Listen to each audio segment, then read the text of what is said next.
Hello, എൻ്റെ പേര് സന്ധ്യ. ഞാൻ ഈ ചാനലിൽ എളുപ്പത്തിൽ വേഗത്തിൽ ചെയ്യാവുന്ന ഇന്ത്യൻ റെസിപ്പീസാണ് ചെയ്യുന്നത്. അപ്പോൾ ഇന്ന് നമ്മൾ നമ്മുടെ ലഞ്ച് സീരീസിൽ ഒരു പുതിയ റെസിപ്പിയാണ് ട്രൈ ചെയ്യാൻ പോകുന്നത്. പൈനാപ്പിൾ രസം. ഇതിനാവശ്യമുള്ള സാധനങ്ങളുടെ ഡീറ്റെയിൽസ് ഡിസ്ക്രിപ്ഷൻ ബോക്സിൽ കൊടുത്തിട്ടുണ്ട്. വീഡിയോയിലേക്ക് കിടക്കുന്നതിന് മുമ്പ് എൻ്റെ ചാനൽ സബ്സ്ക്രൈബ് ചെയ്യാത്തവർ ദയവായി സബ്സ്ക്രൈബ് ബട്ടണും ബെല്ലും ക്ലിക്ക് ചെയ്യാൻ മറക്കരുത്. വീഡിയോ ഇഷ്ടപ്പെട്ടാൽ ലൈക്ക്, ഷെയർ, കമൻറ്റ്. അപ്പോൾ ഈ രസം ഉണ്ടാക്കാൻ ആവശ്യമുള്ള സാധനങ്ങൾ നോക്കാം. പൈനാപ്പിൾ ചെറുതായിട്ട് അരിഞ്ഞത്, തക്കാളി ചെറുതായിട്ട് അരിഞ്ഞത്, പൈനാപ്പിൾ പേസ്റ്റ് ആക്കിയത്, പിന്നെ ഇവിടെ തക്കാളി പ്യൂറി ആക്കിയിട്ട് അതിലേക്ക് 1/2 കപ്പ് വെള്ളവും കൂടി ചേർത്ത് വെച്ചിട്ടുണ്ട്, തോരപ്പരിപ്പ് വേവിച്ചത്, മല്ലി, കുരുമുളക്, ജീരകം ചെറുതായിട്ടൊന്ന് തരിതരിയായിട്ട് പൊടിച്ചെടുത്തത്, കടുക്, മുളക്, കായം, മല്ലിയില, കരിവേപ്പില, ആവശ്യത്തിന് ഉപ്പ്, പിന്നെ കുറച്ച് നെയ്യ്. ഇത്രയും സാധനങ്ങളാണ് നമുക്കിത് ഉണ്ടാക്കാൻ ആവശ്യമുള്ളത്. അപ്പോൾ ഒരു പാത്രം ഞാൻ അടുപ്പത്ത് വെച്ചിട്ടുണ്ട്. അതിലേക്ക് നമ്മൾ തക്കാളിയുടെ പ്യൂറി ഉണ്ടാക്കിയതും 1 കപ്പ് വെള്ളവും മഞ്ഞൾപ്പൊടിയും ചേർത്തിട്ടുണ്ട്. ഇനി നമ്മൾ പൈനാപ്പിൾ പേസ്റ്റ് ആക്കി വെച്ചത് ഇതിലേക്ക് ചേർക്കാം. ഇതിൻ്റെ ക്വാണ്ടിറ്റിയുടെ ഡീറ്റെയിൽസ് ഞാൻ ഡിസ്ക്രിപ്ഷൻ ബോക്സിൽ കൊടുത്തിട്ടുണ്ട്.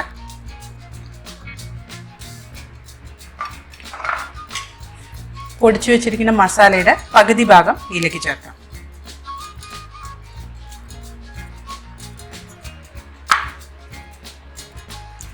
ഇനി ആവശ്യത്തിന് ഉപ്പ് ചേർക്കണം.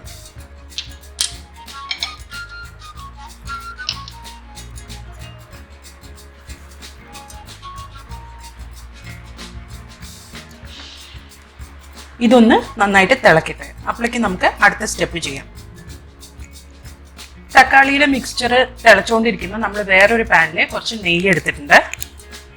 ഇനി ഈ നെയ്യിലേക്ക് നമ്മൾ വറുത്തിടാനുള്ള ഇൻഗ്രീഡിയൻസ്, അതായത് കടുക്, കായപ്പൊടി, മുളക്. ആദ്യം നമുക്ക് കടുകും കായും ആഡ് ചെയ്യാം.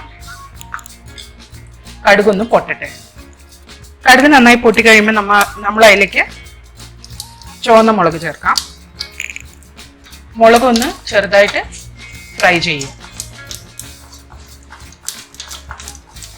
ഇനി നമ്മളിവിടെ കട്ട് ചെയ്ത് വെച്ചിരിക്കുന്ന പൈനാപ്പിളും തക്കാളിയും ചേർക്കുക.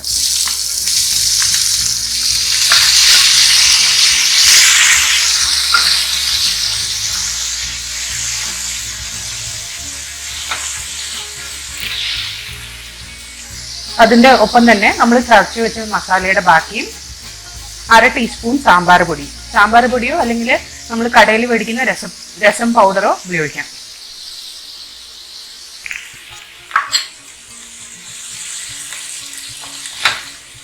ഇതെല്ലാം കൂടെ ചേർത്തിട്ട് ഒന്ന് നമുക്ക് കുക്ക് ചെയ്തെടുക്കാം. ഒരു ലേശം ഉപ്പ് ഇതിലും ചേർക്കാം.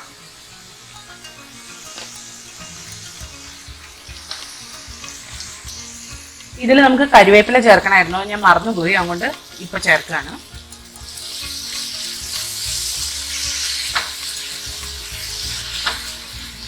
തക്കാളിയും പൈനാപ്പിളും നന്നായിട്ട് സോഫ്റ്റ് ആയിട്ടുണ്ട്. അപ്പൊ നമുക്ക് ഇത് ഓഫ് ചെയ്യാം. അപ്പൊ തക്കാളിയും പൈനാപ്പിളും പേസ്റ്റും ഒക്കെ ചേർത്ത മിക്സ് നന്നായിട്ട് തിളച്ചിട്ടുണ്ട്. ഇനി നമുക്ക് ഈ മിക്സ്ചറിലേക്ക് വേവിച്ച പരിപ്പ് ചേർക്കാം. അപ്പം തന്നെ 2 കപ്പ് വെള്ളം,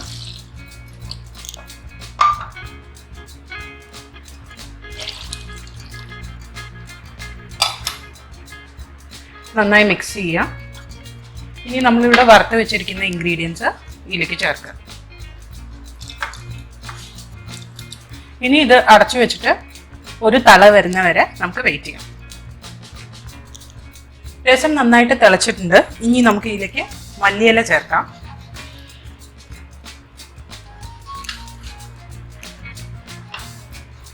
എന്നിട്ട് അടച്ചു വെച്ചിട്ട് ഗ്യാസ് ഓഫ് ചെയ്യാം. അപ്പോൾ രസം റെഡി ആയിട്ടുണ്ട്. ഇത് കുറച്ചൊരു പുളിയും മധുരവും ഒക്കെ ചേർന്നിട്ടുള്ള ഒരു റെസിപ്പിയാണ്. അപ്പോൾ ഒരു ഡിഫറെൻറ്റ് ടേസ്റ്റ് ആയിരിക്കും. ഇന്നത്തെ റെസിപ്പി നിങ്ങൾക്ക് ഇഷ്ടപ്പെട്ടു എന്ന് വിചാരിക്കുന്നു. ഇഷ്ടപ്പെട്ടെങ്കിൽ ലൈക്ക്, ഷെയർ, കമൻറ്റ് ചെയ്യാൻ മറക്കരുത്. അടുത്ത പ്രാവശ്യം ഒരു പുതിയ റെസിപ്പിയുമായി വരുന്നവരെ ബൈ.